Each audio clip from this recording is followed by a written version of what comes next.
Hey class 7, so we have already completed about wool.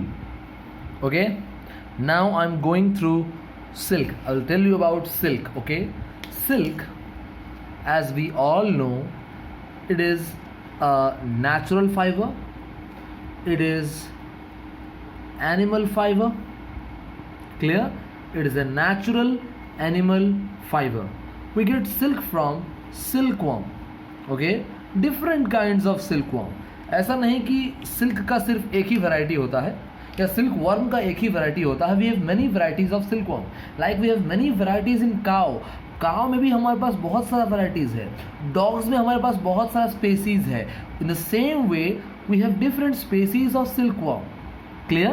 So we obtain silk from silkworm of any kind. Okay, but the most common and the most important species which give us silk is Bombyx mori. Okay, it is Bombyx mori. Clear? A special kind of silk worm. Okay, from which we get silk. Bombyx, Bombyx MORY. Clear? This or I could say the silk contains a special kind of protein. Okay, it contains a special kind of protein called as fibroin. Clear? Fibroin, a very special kind of protein called as fibroin. And one more protein is there, but it is present in very less amount, that is sericin. एक और तरह का protein है ये सिर्फ क्या बोलते हैं, जोड़ने के काम आता है. Okay, so that is sericin. इसके बारे में बुक्स में शायद नहीं दिया होगा, अगर दिया भी होगा तो मैं इसके बारे में बताऊंगा. ओके, प्लीज़ तुम्हारा बुक पढ़ना इसके लिए. ओके, सो कॉमन प्रॉस्पेक्ट में तुम्हें बता चुका हूँ. कुछ इसका प्रॉपर्टीज़ देख लेते हैं. सिल्क का प्रॉपर्टीज़ क्या क्या होता है. Properties of silk. First thing, it is soft, very soft. It is shiny, चमकीला भी है. Clear? It is very strong, बहुत स्ट्रॉन्ग है. And it is durable, means it is long lasting. Clear? समझ में आ रहा है? और क्योंकि इसमें प्रोटीन है सिल्क में, तो अगर तुम इसको जलाओगे ना, इट विल श्रिंक, छोटा हो जाएगा, जैसे उल हुआ करता था. उल में भी प्रोटीन था, यहाँ भी प्रोटीन है. Clear? And it smells like burnt meat. अगर तुम मीट को जलाओगे ना, जैसा स्मेल आएगा, सिल्क को जलाओगे तो वैसा ही स्मेल आएगा. Clear? Largest producer of silk in the whole world, China. China सबसे ज़्यादा सिल्क प्रोड्यूस करता है. सेकेंड कौन प्रोड्यूस करता है? इंडिया. क्लियर? सेकेंड कौन प्रोड्यूस करता है? इंडिया. तो इंडिया में कौन कौन सा स्टेट है जो प्रोड्यूस करता है? Andhra Pradesh, Karnataka, okay, Jammu and Kashmir, Tamil Nadu, Bihar, west Bengal. इन स्टेट्स में मेनली बाकी स्टेट्स में भी थोड़ा बहुत ग्रो कर लेते हैं. क्लियर? बट इन स्टेट में सबसे ज़्यादा प्रोडक्शन है इंडिया में. Okay, so actually the silk was discovered in China for the first time. सबसे पहली बार सिल्क कहाँ डिस्कवर हुआ था? चाइना में डिस्कवर हुआ था. Okay, it was discovered by the empress, means the queen. जो एम्परर थे उनके वाइफ. ओके, जी लिंग शी. स्पेलिंग तुम्हारे बुक में शायद अलग भी दिया होगा, तो स्पेलिंग अपने बुक के वाइज लिख सकते हो. बट बात ये जाने हो कि she was the third empress और third wife of the king. Okay, emperor के तीसरे वाइफ थे वो. और ये अप्रॉक्सीमेटली कब हुआ था डिस्कवर? 600 BC. इंडिया कब आया? 300 AD. क्लियर? मीन्स 600 BC में चाइना में डिस्कवर हुआ था. उसके बाद क्या हुआ, चाइनीज लोग क्या किए, सिल्क का इसके पीछे भी कहानी है. Okay, let me tell the story. The emperor told that why the mulberry leaves और mulberry plants are getting damage. Emperor ने कहा कि जाकर चेक करो कि मलबरी प्लांट क्यों डैमेज हो रहा है. उसका लीव्स कौन खा रहा है इस तरह, तो पता बाद में चला कि ये सिल्कवर्म है जो मलबरी लीव्स खा रहा था। तो उससे एक और चीज़ क्या हुआ, तो उसको पनिशमेंट देने के लिए, सिल्कवर्म को पनिशमेंट देने के लिए उसके ऊपर का एक कवर उसको बाहर निकाल दिया गया, या उसके साथ साथ उसको बॉयल भी कर दिया गया कई बार।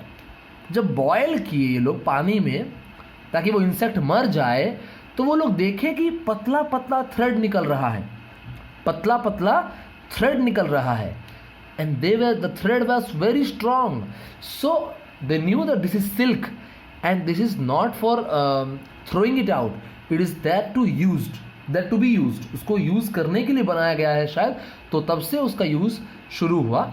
एंड एक और चीज़ कि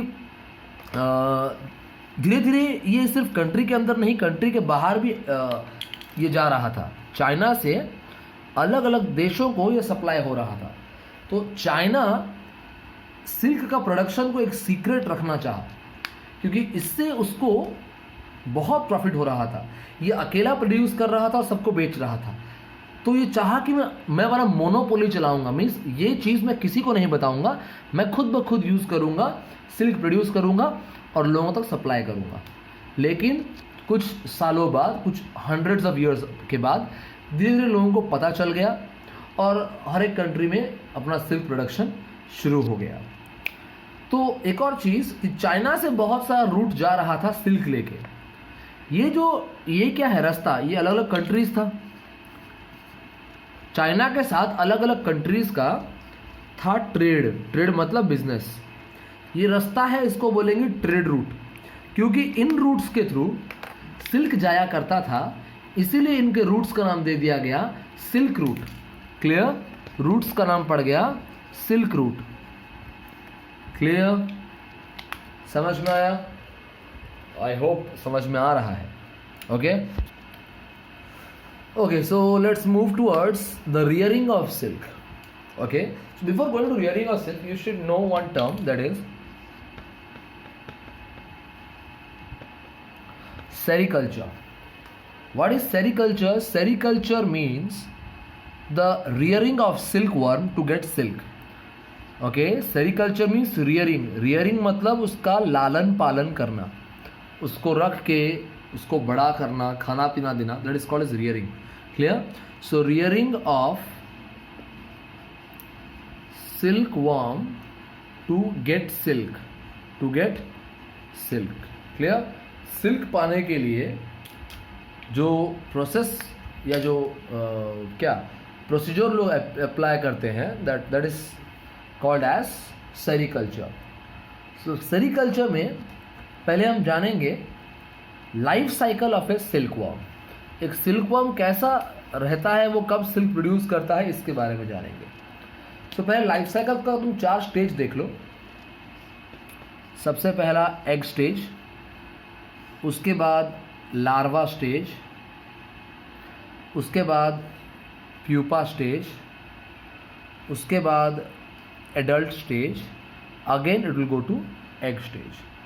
बहुत ही सिंपल है, 4 स्टेप में तुम्हें सब कुछ समझ आएगा.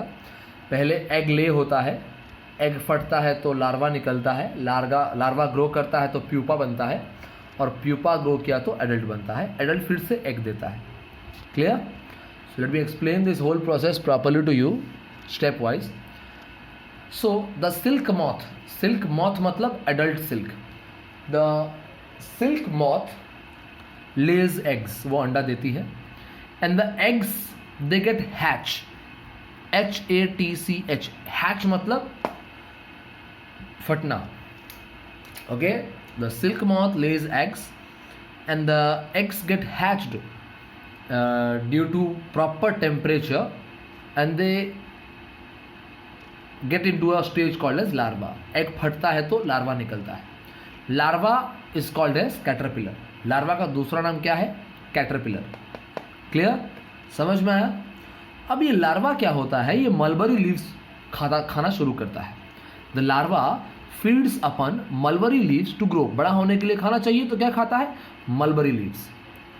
इस दौरान, ये खाने पीने के दौरान, इसी स्टेज में ओके क्या होगा, इसका 4 बार अपना स्किन शेड करेगा. मीन्स पुराना स्किन निकालेगा, नया स्किन आ जाएगा, फिर पुराना स्किन निकालेगा, फिर नया स्किन आ जाएगा। जैसे तुम्हारा चमड़ी, ऊपर अगर चमड़ी खराब हो गया, अगर चमड़ी छिल गया, तो कुछ दिनों बाद नया चमड़ी हो जाता है। ये जब खाना खाता है करीबन 25 से 30 दिन, ओके, ये एवरेज टाइम है। ये 25 से लेके 50 दिन तक का भी टाइम हो सकता है।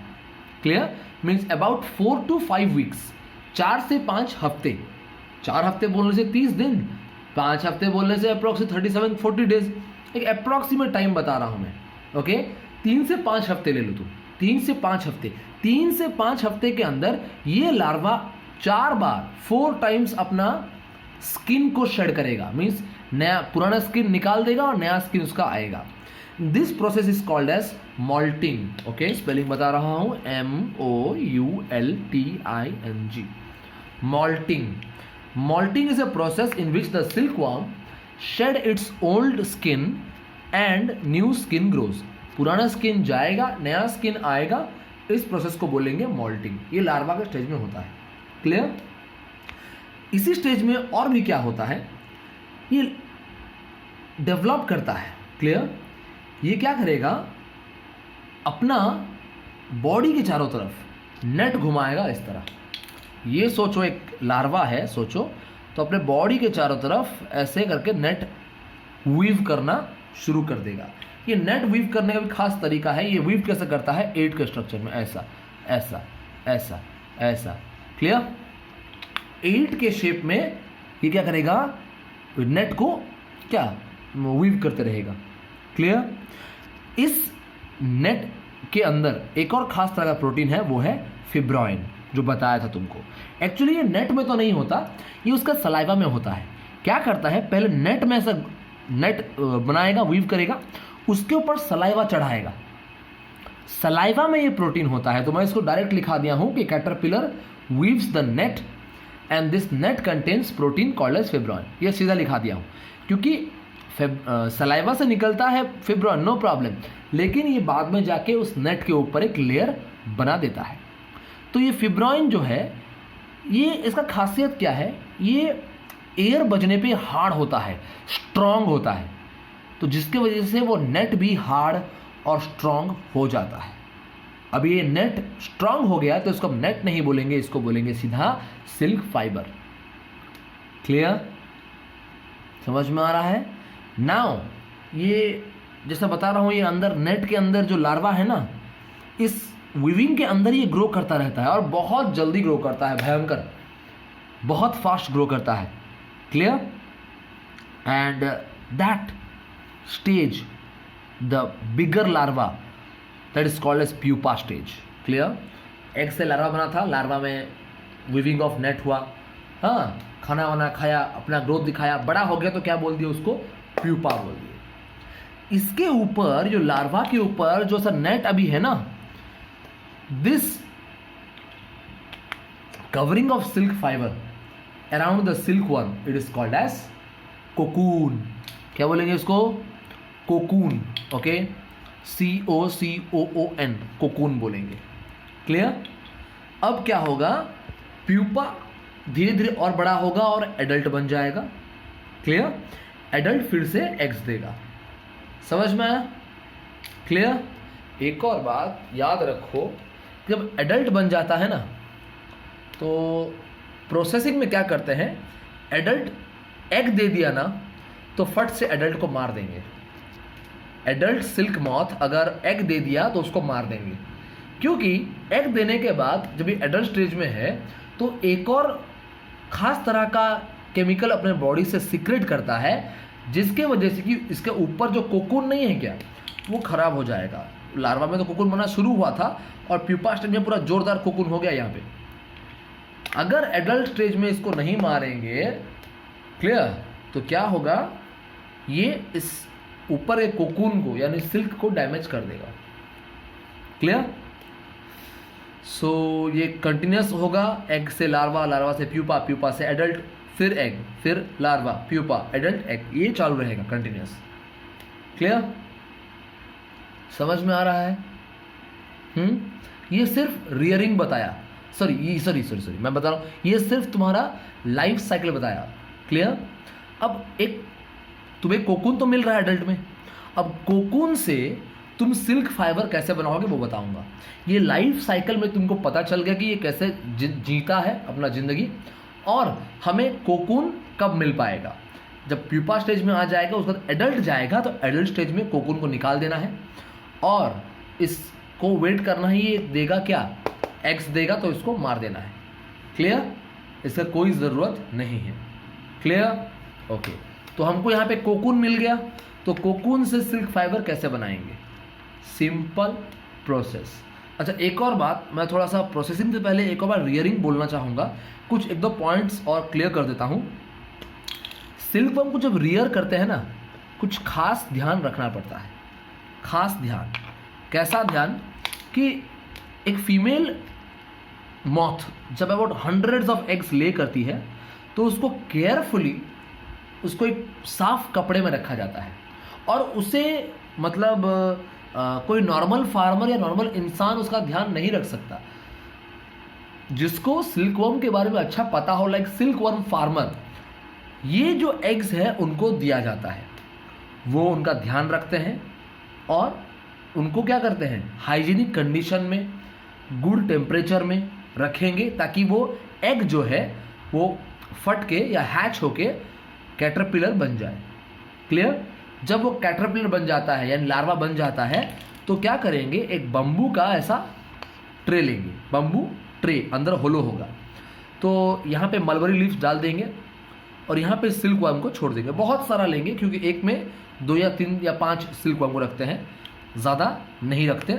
अगर बम्बू बड़ा है तो ठीक है, छोटा है तो नहीं रखेंगे। सो वहाँ पे मलबरी लीफ डाल देंगे और इन लार्वा को डाल देंगे 25-30 दिन तक, या 25 से 40 दिन तक suppose.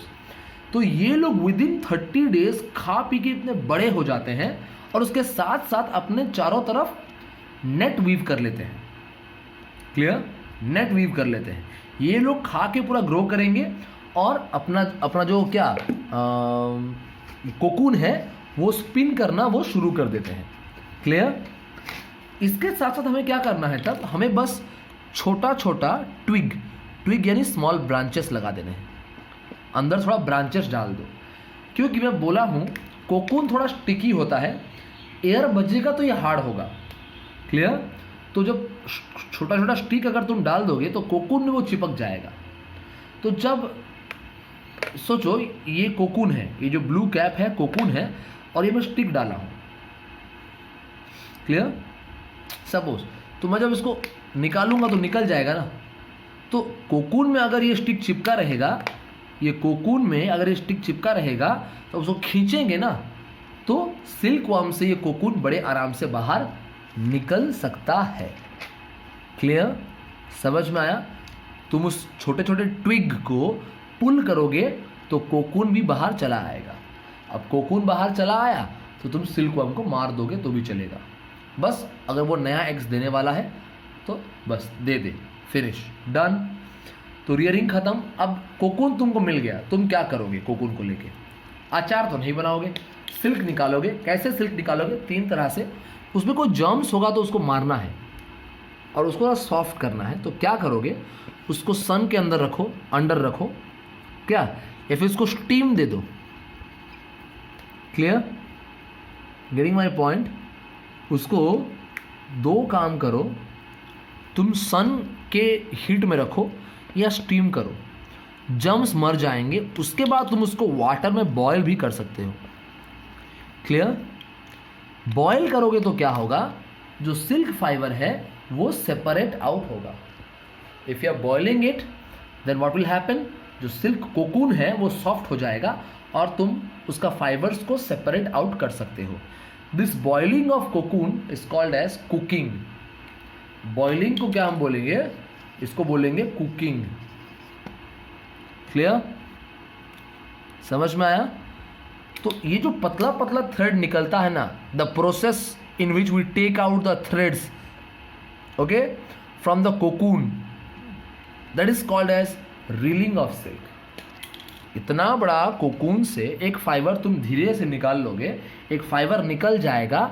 This process is called as reeling. I hope तुमको दिखाई दे रहा है, इंक थोड़ा कम है, अब नहीं डालने वाला और वीडियो को पॉज नहीं करूँगा और ठीक है।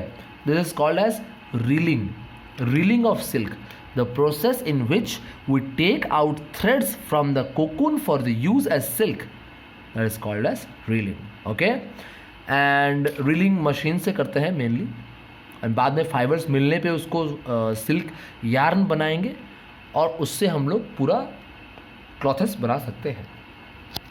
क्लियर?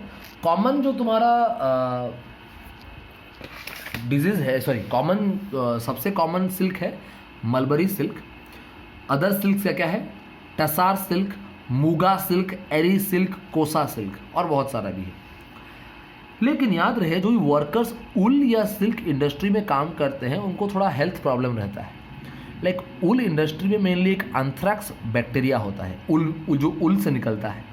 क्लियर?